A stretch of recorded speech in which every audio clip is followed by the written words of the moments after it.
Despite trying their hardest to deflect attention away from the Epstein files, the bad news just keeps coming for the Trump administration. Did I personally direct what investigation? Of the Epstein records for any reference to President Trump? Again, you are citing reporting that I think is baseless. We conducted an investigation of the Epstein case files pursuant to the direction of the President of the administration to provide all credible information, and we are working with Congress pursuant to a congressional subpoena to turn over all the documents we can. All individuals. Who at DOJ and FBI was responsible for its drafting and conclusions? Many individuals at the Department of Justice and the FBI are responsible. There was no lead person? The Attorney General leads the Department of Justice, and I lead the FBI. So the Attorney General was responsible for that? The Attorney General leads the Department of Justice. You've seen most of the files. Who, if anyone, did Epstein traffic these young women to besides himself? Himself. There is no credible information. None. If there were, I would bring the case yesterday that he trafficked to other individuals. And the information we have, again, is limited. So the answer is no one? For the information that we have. In the files? In the case file. You clearly won't tell us the cabinet members associated with Mr. Epstein. Let me ask you one last question. And that is, right after she gives this testimony in front of an FBI agent, among others, she's transferred to a minimum security prison not suitable for a sex offender like herself. Who made that decision and why? The Bureau of Prisons. The Bureau of Decisions made it in prisons. The Bureau of Prisons decided on their own, without any consultation with Blanche or anyone else, that they were going to suddenly, after this interview, completely unrelated to this interview, completely unrelated to anything she said, move her to a prison not suitable for a sex offender. You want the American people to believe that? Do you think they're stupid?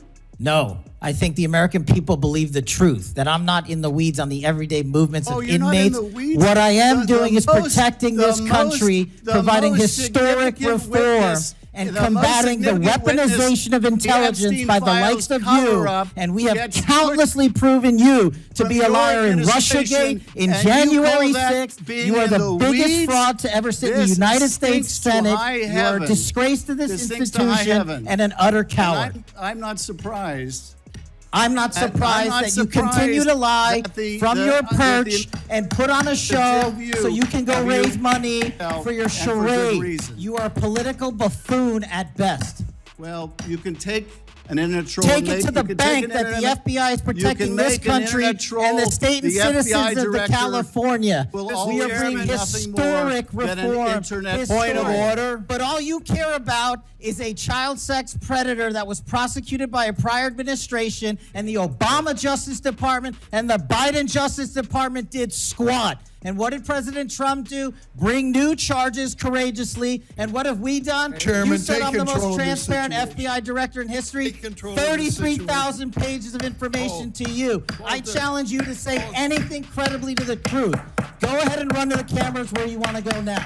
Both of you be quiet. We are in the final boss battle right now for Donald Trump's supporters versus reality. They've had to face, there have been many tests so far with they're eating dogs and cats, and and the exaggerations were spent. We gave them $350 billion, and I've gotten $17 trillion in investment.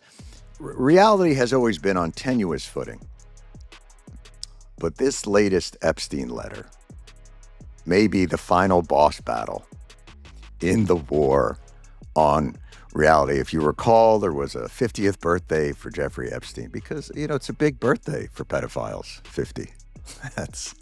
That's when you really begin to think to yourself like, hey, am I going to turn this thing around, or am I really just a piece of shit? And he went piece of shit. But they had a birthday party for him, and everybody, it's one of the creepiest birthday books you can ever imagine. Half of it is just, drawings of Jeffrey Epstein giving balloons to little girls and then getting massages from naked girls and other people, nod, nod, wink, wink, a little check for the depreciation of a female. And then, of course, there was the infamous Donald Trump letter, which was a drawing of a woman's breasts at the top and then a little poem and then a Donald Trump signature. And he had said, of course, that doesn't exist. That's bullshit. I'm suing Rupert Murdoch because Rupert Murdoch very infamously very much against Donald Trump and all things that he does. All of Rupert Murdoch's properties work diligently to prevent Donald Trump from taking over. So it doesn't exist. And then so the Congress went to the Epstein estate, which, God, what a shitty job that has to be. Like, what do you do for a living? I work with an estate. You know, we do a lot of categorizing of properties and things. Which estate is that? I don't want to really get into. It's Jeffrey Epstein.